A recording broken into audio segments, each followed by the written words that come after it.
Hello guys, welcome back to our YouTube channel. आज मैं आपके सामने लेके आई हूँ एक्सरसाइज 7.2। तो चलिए शुरू करते हैं। सबसे पहला क्वेश्चन हम रीड करते हैं।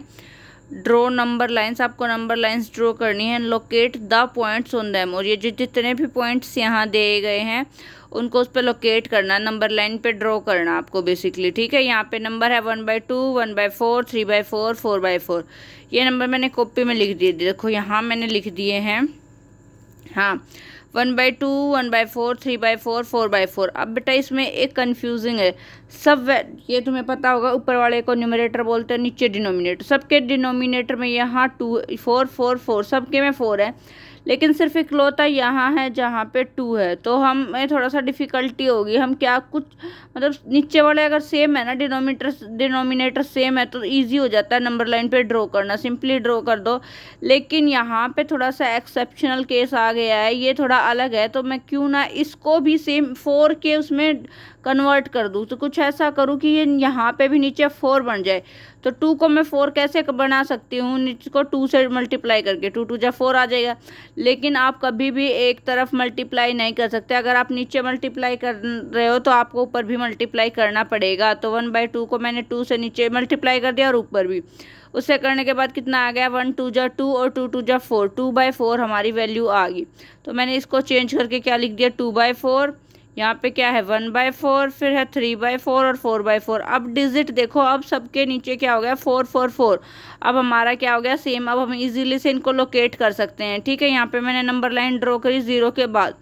0 के बाद देखो सबसे पहले क्या आएगा, 1/4, 1/4 लगा दिया। उसके बाद आएगा 2/4, फिर उसके बाद 3/4, उसके बाद 4/4। सिंपल, ये बहुत ही सिंपल था। बस आपको क्या करना है, डिनोमिनेटर की सारी वैल्यू सेम होनी चाहिए। उसके बाद जैसे जैसे ये है नंबर्स है उनके अकॉर्डिंग अरेंज करो। पहले फर्स्ट, फिर सेकंड, थर्ड, फोर्थ। बिल्कुल इजी है। इसको आप इंक्रीजिंग ऑर्डर में ऐसे लगा दो। ठीक है, पहले सबसे छोटा, फिर उससे बड़ा, फिर उससे बड़ा, फिर उससे बड़ा। बिल्कुल इजी है। ठीक है, इसके बाद क्वेश्चन नंबर बी है। इसमें देखो 1/8, 2/8, 3/8, 7/8। ठीक है, ये दिया गया है। अब देखो सबके डिनोमिनेटर सेम है तो हमें इन्हें चेंज करने की भी जरूरत नहीं पड़ी। तो ठीक है, इनको हम ऐसे कैसे, मैंने यहाँ पे एक नंबर लाइन खींची, 0 से स्टार्ट किया। सबसे पहले यहाँ पे 1/8 कर दिया, फिर 2/8, फिर 3/8, फिर 7/8 करना है। तो 4/8 छोड़ दिया, 5 छोड़ दिया, 6 छोड़ दिया। उसके बाद मैंने 7 पे यहाँ लोकेट कर दिया, 7/8। बस यही 4 लोकेट करने थे, मैंने चारों लगा दिए। इसी के साथ ये वाला क्वेश्चन भी हो गया कंप्लीट। बिल्कुल इजी है बेटा। उसके बाद सी पार्ट में देखो 2/5, 3/5, 8/5, 4/5। अगेन आपको कोई ज़्यादा मेहनत करने की ज़रूरत नहीं है। सबके डिनोमिनेटर में 5 5 5 5 हैं, तो आपको कुछ चेंज नहीं करना। बस आपको नंबर लाइन ड्रॉ करनी है और उसके ऊपर लिखना है। देखो मैंने जैसे नंबर लाइन ड्रॉ की ना, यहाँ पे 0 से लेके, तो यहाँ पे आएगा 1/5, फिर 2। 1/5 तो हमें डिनोट करना ही नहीं था, 2 करना था, तो यहाँ 2 आ गया। फिर आ गया 3, 3 भी कर दिया। फिर आना था 4, 4 भी कर दिया। फिर 5 छोड़ दिया, 6 छोड़ दिया, 7 छोड़ दिया, 8 हमने ड्रॉ करना था, तो 8/5 यहाँ आ गया। इसी के साथ हमारे चारों जो हैं वो नंबर लाइन पे डिनोट हो गए। और ये वाले पार्ट, इस एक्सरसाइज का ये पार्ट भी कंप्लीट हो गया। अब मूव ऑन करते हैं हम सेकंड पार्ट की तरफ। इसमें क्या है, express the following as mixed fraction. आपको ये सारी जो भी वैल्यू दी गई है इनको एक्सप्रेस करना है as mixed fraction. Mix fraction बनाना है आपको। तो सबसे पहले मिक्स फ्रैक्शन बनाते कैसे हैं बेटा, वो देखो। जैसे 20/3 है, ये क्वेश्चन देखो मैंने यहाँ किया, 20/3 है। तो सबसे पहले जो भी आपके डिनोमिनेटर में है उसको आप बाहर रखो, और ऊपर जो भी है न्यूमरेटर में उसको अंदर लिखो। और डिवाइड करना होता है सिंपली आपको। मैंने लिख दिया 3 को बाहर और 20 को अंदर। अब देखो 3 6 जा 18। आपका रिमाइंडर कितना बच रहा है यहाँ पे, 2। कितना बच रहा है, 2। तो अब भी आपको इसको ऐसे अरेंज करना है मिक्स फ्रैक्शन बना के। सबसे पहले जो भी आपका क्वोशंट है वो उसको आपको सामने लिखना है, जो भी रिमाइंडर है उसको आप ऊपर की तरफ, और जहाँ जो भी डिविज़र है या इसको यहाँ पे आपको नीचे की तरफ लिखना है। ये ऐसे लिखना है, 6 यहाँ पे, 2 ऊपर और 3 यहाँ नीचे।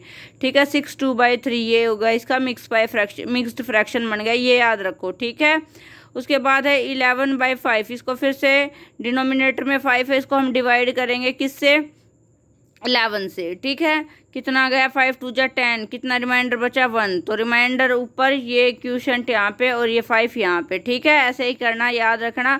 इसी के साथ इसकी भी मिक्स फ्रैक्शन बन गई। इसके बाद इसका पार्ट है सी। सी पार्ट में देखो क्या है, सी पार्ट में फिर से 7 बाहर आएगा और 17 अंदर आएगा, ठीक है। फिर इसको डिवाइड करो, कितने पे जा रहा है, 7 2 जा 14, और इसमें से माइनस करेंगे, कितना रिमाइंडर आ रहा है, 3। उसके बाद रिमाइंडर को ऊपर लिखना है, क्वोशिएंट यहाँ पे और ये 7 यहाँ पे, ठीक है। ये तो बिल्कुल सेम है, छोटे बच्चों वाले सम सही, तो इजीली कर लोगे आप। 28/5, 5 बाहर लिखो, 28 अंदर लिखो, फिर डिवाइड करो, 5 5 जा 25, 8 में से 5 गए, कितना बच गया, 3। अब फिर इसको मिक्स फ्रैक्शन में लिखो, कैसे लिखोगे, 3 ऊपर, ये वाला 5 यहाँ पे और ये वाला 5 नीचे की तरफ, ठीक है। ऐसे आप याद कर लो, पैटर्न यही बार बार रिपीट होगा। उसके बाद क्या है, क्वेश्चन नंबर ई में है 19/6, तो क्या करेंगे, 6 हम बाहर की तरफ लिखेंगे, 19 अंदर, कितने पे जा रहा है, 6 3 जा 18। जब 9 में से 8 माइनस करेंगे तो कितना बच रहा है, रिमाइंडर 1, तो रिमाइंडर हमेशा ऊपर, ये यहाँ पे 3 और ये 6 यहाँ पे। इसी के साथ ये वाला भी आ गया हमारा आंसर। एक पार्ट और है शायद इसका, एफ। हाँ, एफ में क्या दे रखा है, 35/9। अब हमें 9 बाहर रखना है, 35 अंदर। देखो 9 की टेबल में कितने पे जा रहा है, 9 4 जा 36 हो, ज़्यादा हो जाएगा, इसलिए हम कितने पे ले जाएंगे, 3 पे। 9 3 जा 27। अब यहाँ से 15 में से 7 गए, कितना बचेगा, 8 हमारा क्या है, रिमाइंडर। मैंने पहले बताया, हमेशा ये याद रखो, रिमाइंडर ऊपर ही जाएगा, रिमाइंडर ऊपर जाए, और ये क्वोशिएंट यहाँ आ गया और ये 9 यहाँ आ गया, ठीक है। इसी के साथ इसका बी पार्ट भी कंप्लीट हो गया। हमने सारे के सारे स्टेट मतलब जो भी थे हमारे पास फ्रैक्शंस, हमने उसे मिक्स्ड फ्रैक्शन में कन्वर्ट कर दिया, ठीक है बच्चों।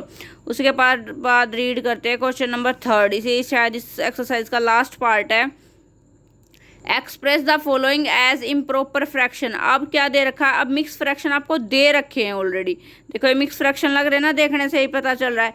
अब इन सबको एक्सप्रेस करना है इम्प्रॉपर फ्रैक्शन में। आपको इसको सोल्व करके इम्प्रॉपर फ्रैक्शन मतलब 3 डिजिट्स हैं यहाँ पे, देखो 1 2 3, आपको 2 डिजिट न्यूमरेटर और डिनोमिनेटर में छोड़ना है। मिक्स को कन्वर्ट करना है किस में, इम्प्रॉपर फ्रैक्शन में जाएंगे सारे के सारे, ठीक है। सबसे पहले एक सवाल देखो, ए पार्ट यहाँ है। देखो बच्चा, सबसे पहले मैं सिखा देती हूँ हम कैसे बनाते हैं फ्रैक्शंस, कैसे बनाते हैं मिक्स का। सबसे पहले हम यहाँ जो भी हमारे 2 वैल्यूज़ हैं यहाँ पास में, इन दोनों को हम क्या करते हैं, आपस में मल्टीप्लाई। तो मैंने लिख दिया 7 × 4, और जो भी आंसर आएगा उसमें जो भी ऊपर वैल्यू है वो प्लस करते हैं। प्लस में ऊपर वाली वैल्यू है 3 तो प्लस कर देंगे, और बाय में हम लिखते हैं जो नीचे हैं वो एज इट इज़ नीचे लिख देंगे। बस ये फॉर्मूला याद रखना, आपको कोई भी टेंशन लेने की ज़रूरत नहीं है। और ये टिप्स पे याद होगा बच्चों को, शायद बहुत बार कर भी लिया होगा। इन दोनों की मल्टीप्लाई करके ये ऐड करना है। इन दोनों की मल्टीप्लाई 7 × 4 मैंने लिख दिया, फिर भी आपको आसानी से समझ में आया इसीलिए। फिर उसके बाद प्लस और 3 लिख दिया, अपॉन में 4 लिख दिया, ठीक है। 7 4 जा कितना होता है, 28 लिख दिया, प्लस का निशान और 3 as it is. By you का यू, 4 यू का यू। अब 28 में जब हम 3 ऐड करेंगे तो कितना आएगा, हमारी वैल्यू आएगी 31, और नीचे क्या है 4। ये हमारा लास्ट सिंपलेस्ट फॉर्म, इससे आगे तो हम इसको सोल्व कर नहीं सकते, तो यही हमारा क्या है, लास्ट फाइनल आंसर। ये इम्प्रॉपर फ्रैक्शन ही लग रहा है। इम्प्रॉपर फ्रैक्शन क्या होता है बच्चे, जब ऊपर वैल्यू बड़ी हो और नीचे छोटी हो। ये बिल्कुल ऐसे ही दिख रहा है, ऊपर बड़ी और नीचे छोटी, तो हमारा इम्प्रॉपर फ्रैक्शन ही बन गया है। इसका मतलब हमें श्योरिटी होगी, ये सवाल हमारा ठीक हो गया। उसके बाद इसका पार्ट बी देखते हैं। ऐसे ही इसके कई पार्ट हैं। इसका पार्ट बी देखो, पार्ट बी में भी एक 5 6/7 दे रखा है। अब अगेन हम इन दोनों की मल्टीप्लाई करेंगे, 5 × 7, और ऊपर वाला हम प्लस कर देंगे। प्लस का 6 मैंने लिख दिया, और डिवाइड में क्या लिखेंगे, जो यहाँ डिनोमिनेटर में है वो हम डिनोमिनेटर में लिख देंगे। अब 5 × 7 कितना होता है, 5 7 जा 35, प्लस का निशान एज इट इज़, 6 यूँ का यूँ, बाय में 7 का 7। अब 35 में 6 जोड़ो, कितना आएगा 41, बाय में 7, ठीक है। ये हमारा इसका क्या आ गया, सेकंड वाले का आंसर। ऐसे ही ये सी पार्ट है, 2 5/6 है। इसमें भी हम इन दोनों की मल्टीप्लाई करेंगे, 2 × 6, और ऊपर वाली वैल्यू जोड़ देंगे, प्लस में 5, और फिर अपॉन में डिनोमिनेटर में 6 था, यहाँ भी 6 जाएगा डिनोमिनेटर में, सेम टू सेम रहेगा। अब 2 और 6 की मल्टीप्लाई करो, 2 6 जा 12, प्लस का निशान एज इट इज़, 5 का 5, अपॉन में 6 है तो 6, 12 में 5 जोड़ो, कितना हो जाएगा 17, बाय में 6। ये हमारा क्या हो गया आंसर इसका, 17/6। इसी के साथ डी पार्ट है बेटा। डी पार्ट में क्या कर दे रखा आपको, 10 3/5। अगेन आप करोगे अब तो आपको टिप्स पे याद होगा, 10 और 5 की मल्टीप्लाई करेंगे, 10 × 5। हाँ, और एक बच्चों याद रखना, ऐसा कोई भी फ़र्क नहीं है, कोई इसी को किसी से डिवाइड कर लो, कोई वैल्यू गलत नहीं आएगी। हम 5/10 भी लिख सकते हैं, 10/5। तो ये कंफ्यूज मत होना कि मैम हमेशा 10 × 5 लिख रही है। अगर मैं इसकी जगह 5 × 10 कर दूँगी कुछ फ़र्क नहीं पड़ता, सेम डिट्टो आंसर है वो, तो मैंने ऐसे ही लिख दिया बेटा, ठीक है। बस इन दोनों की मल्टीप्लाई होनी है, ये याद रखो। कौन सा आगे पीछे लिख दो, डजेंट मैटर। अब मैंने लिख दिया 10 × 5, ऊपर वाला क्या करना है प्लस, ऊपर कितना है 3 तो प्लस कर दिया। 3 डिवाइड में क्या आ गया, जो डिनोमिनेटर में 5 है यहाँ भी डिनोमिनेटर में 5 ही आएगा, ठीक है। और 10 की और 5 की मल्टीप्लाई करेंगे, हमारा कितना आंसर आ जाएगा 50। प्लस में 3 का 3 अपॉन में कितना है 5, यहाँ भी 5। अब 50 और जब 3 ऐड करेंगे हमारा आंसर कितना आ जाएगा 55, 3 अपॉन में 5। ये हमारा इम्प्रॉपर है, चेक करते रहो इम्प्रॉपर आ रहा है कि नहीं। देखो ऊपर बड़ा नीचे छोटा, इसका मतलब ये ठीक है इम्प्रॉपर है। ऊपर बड़ा नीचे छोटा, ये भी इम्प्रॉपर है, ऊपर बड़ा होना चाहिए जब इम्प्रॉपर फॉर्म होती है ये। यहाँ भी ऊपर बड़ा नीचे छोटा, ये भी इम्प्रॉपर। मतलब अब तक हमारे सारे सवाल ठीक होते आ रहे हैं अगर इम्प्रॉपर ही आंसर आ रहा है तो, ठीक है। इसी के साथ हम ई पार्ट में आ गए। यहाँ क्या लिखा है 9 3/7। अगेन हम 9 की और 7 की मल्टीप्लाई करेंगे। देखो यहाँ मैंने लिख के दिख दिया, कहीं आप कंफ्यूज ना हो। 7 × 9, अब मैंने 7 आगे लिख दिया, 9 पीछे, कोई बात नहीं। प्लस में 3 ऊपर है तो 3 कर दिया, बाय में 7 नीचे है, यहाँ का यहाँ नीचे आ जाएगा। अब 7 और 9 की मल्टीप्लाई करेंगे, 7 9 जा 63, प्लस का इसे नु का यूँ 3 का न्यू करूँ, डिनोमिनेटर में 7 है एज इट इज़ 7 आ जाएगा। अब ऊपर देखो कितना है 63 प्लस में 3, 63 में 3 आपको ऐड करना है, कितना बन जाएगा 66 अपॉन में 7 यूँ का यूँ, ठीक है। ये हो गया हमारा इम्प्रॉपर। अभी भी ऊपर बड़ी है नीचे छोटी, तो ये सवाल भी ठीक है, इम्प्रॉपर आ रहा है तो मतलब श्योरिटी है कि हाँ ठीक चल रहे हैं। आप कैलकुलेशन ठीक रखना, कुछ भी नहीं है सवालों में। लास्ट शायद पार्ट है इस एक्सरसाइज का, एफ, हाँ एफ तक है ना ये, हाँ एफ का है 8 × 4/9, ठीक है। इसमें क्या करना है, अगेन इन दोनों नीचे वालों की मल्टीप्लाई करना है, 8 और 9 की। 8 और 9 के बीच में मैंने मल्टीप्लाई का साइन लगा दिया, जो भी आंसर आए उसमें ऊपर वाली वैल्यू ऐड करनी है, तो मैंने प्लस कर दिया। 4 अपॉन में डिनोमिनेटर में 9 है तो यहाँ भी 9 मैंने लिख दिया।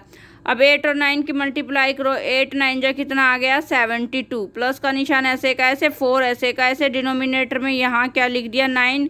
और देखो बेटा यहाँ गलती से मैंने 6 लिख दिया, तो इसको ठीक करो, यहाँ 6 नहीं यहाँ 9 आएगा, है ना। क्वेश्चन में देखो यहाँ 9 है ना, हाँ तो यहाँ 9 आएगा। ऐसे आपको कैच करनी है, मिस्टेक्स गलती नहीं करनी है। ये मैंने गलती से हो गया तो आपको ध्यान रखना है। अब क्या है 72 में 4 जोड़ो। अब जब हम 72 में 4 जोड़ेंगे हमारा कितना आ जाएगा 76, ठीक है। अगेन मैंने यहाँ 6 लिख दिया क्योंकि यहाँ पे भी 6 था, वही मैंने फ्लो में गलत लिख दिया। तो आपको ऐसी गलती नहीं करनी है, चेक करना है। यहाँ पे भी हमारा क्या आ जाएगा 9। और इसका फाइनल आंसर देखो ऊपर बड़ा है नीचे छोटा, मतलब इम्प्रॉपर फॉर्म ही हो गई है। तो हमारा ये क्वेश्चन भी क्या हो गया ठीक है। इसी के साथ ये लास्ट पार्ट था वीडियो का, इसी के साथ हमारी वीडियो ख़त्म होती है।